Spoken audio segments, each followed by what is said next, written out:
Hey guys, Jack's your Frail Mechanic. Today we're going to be doing front shocks on the 2000 Jeep Wrangler. I just got some shocks from Detroit Axle. I've been really impressed with all the Detroit Axle products. I went ahead and got some Detroit Axle shocks. Why not give them a shot? Uh, Link down below if you need a set. I ordered a set for front and the back. For this video, I'm just going to do the front set for right now. They look pretty nice. There's only like one nut on top, two bolts on the bottom with two nuts on it. Shouldn't take us too long. However, you will need to pop the hood of your vehicle because you'll need to remove this air box to be able to get access to the top nut on this shock on the passenger side. Now, if you do have the opportunity to lubricate the bolts ahead of time, WD-40 is your friend. Any kind of penetrating oil would be good. WD-40 works. It's a penetrating oil. You just want to spray it directly on the nuts and the bolts. Just give it a little shot. And you're going to do the nuts on the bottom too. And you also want to do this one up here. And you want to get the whole shaft. It's going to make it a lot easier for that nut to come off if it will. While we're waiting for the WD-40 to soak in and penetrate, we're going to go ahead and remove our air box.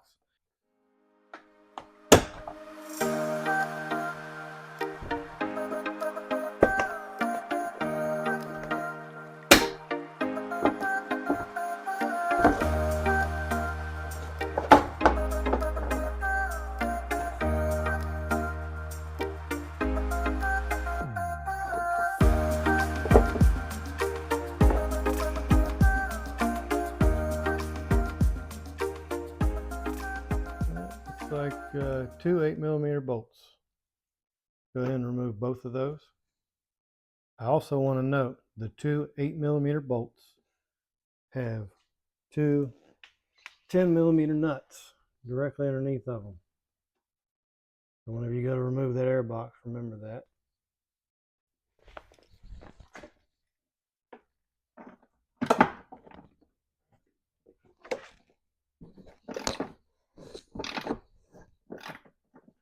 Looks like some WD-40 would be good on them too.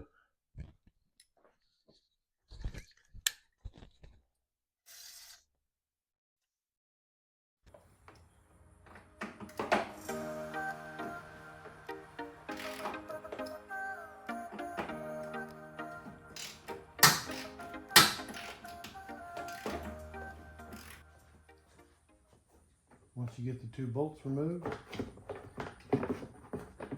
should be able to lift the bolt out of the way pretty easy. Just set it off to the side. And that's going to give us access to this hole right here. We're going to take our 9/16 deep well with extension and slide it right down that hole. Get position right on top of the shock nut. Then we're going to move down here.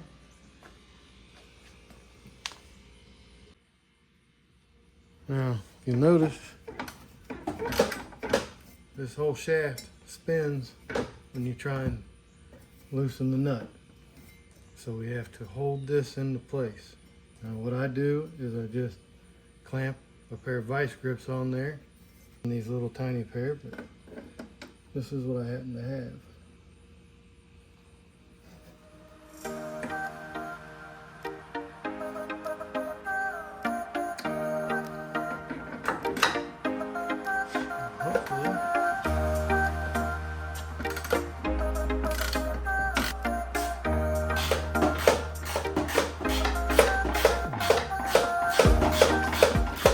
It's a long-winded nut, but it will come off. You want to remove the washer and the rubber, and you can safely remove your vice grips.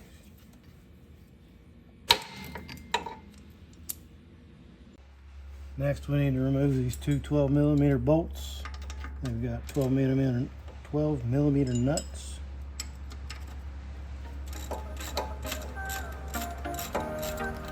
So our penetrating oil did its trick.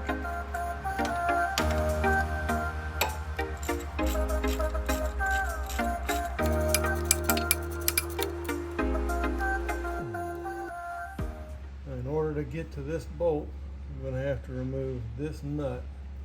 Move that, it's a 10 millimeter. Doesn't do anything but hold the bracket. And you don't have to take it all the way out either, just far enough.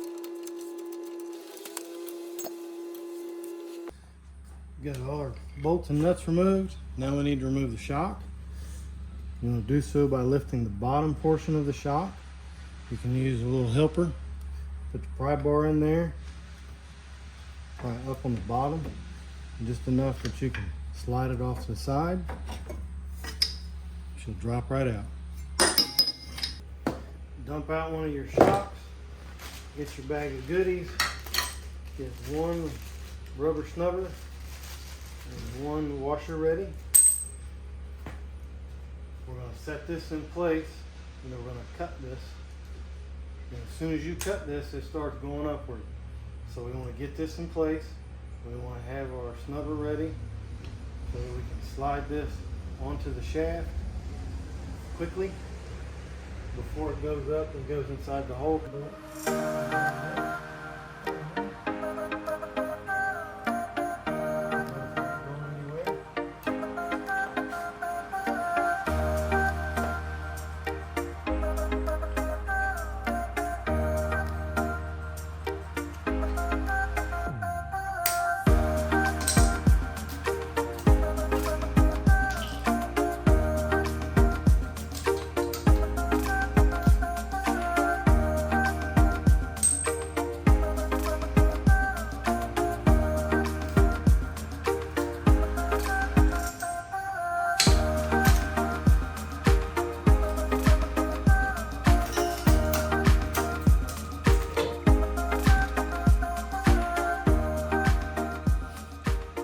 Washer, one rubber nubber, make sure it's lined up, and it will go right in where it needs to be.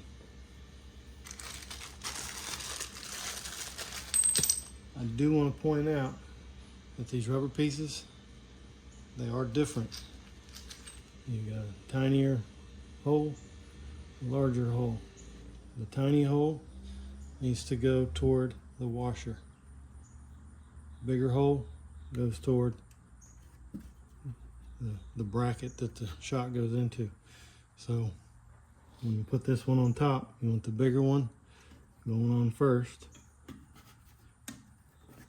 Then we'll put the washer on. Then the nut goes on top. Do want to point out that this is a 5/8 nut.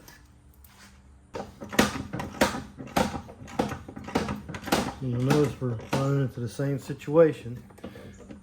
This spins, you can hold it with your hand until you get all the way down. You need to tighten it up. Once you get your top nut snugged up, you can move back down to your lower bolts. Get those installed and tighten those up.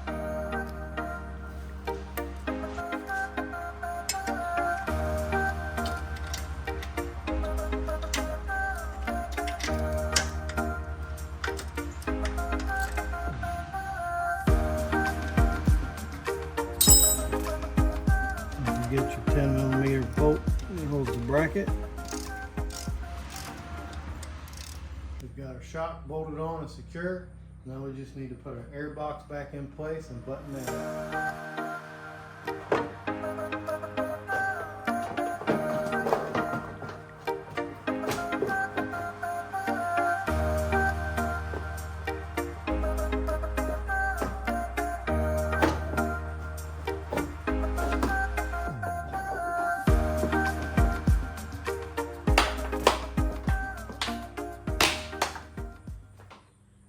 Now that you got the passenger side done, that was the hard side.